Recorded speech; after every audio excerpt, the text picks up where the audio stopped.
probably the most unlikely person to ever write poetry. I got saved when I was 51, 21 years ago.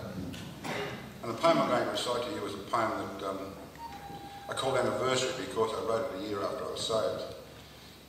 And it's amazing how I came to write it. I was sitting at home one night, probably doing a quote because I had a pad in front of me. And I'd been a year on a cloud. You know when you first get saved, I was on a cloud. And I was sitting there and I said, because I'm terrible at English and terrible writing, a shocking speller.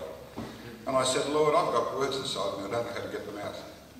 And I got this prompting within me. You people know what I'm talking about. You get this prompting was, pick up a pen. So I picked up a pen and I started to write. I wrote line after line after line. Never ever read poetry except for Man from Snow River and Chance of the Overflow, that's about all. Never interested in poetry. So this is what I wrote. It's actually the story of my salvation. I awoke with bleary eyes to the sound of an alarm clock ring from another night of drunkenness, another night of sin. Condemnation and remorse, they dogged me all the way as I staggered out of bed and rose to face the day. Would this day be like the rest, a struggle for just what? Was pushing ever forward meant to be my lot? For 50 years of emptiness I wandered through this life, going ever onwards in a bid to find the day when I could say with honesty that I had found a way. To put an end to misery, jealousy and strife, and say I'd found a purpose and direction for my life. But this dream eluded me, this day was like the rest, and now there was another night to put me to the test. If I could resist temptation and rise above this thing, I would be delivered from this world of sin. Then I met a lady, and when I stood in her sight, she turned her gaze upon me and flooded me with light. And something rose within me, just what I didn't know. But to rise and follow seemed the only way to go.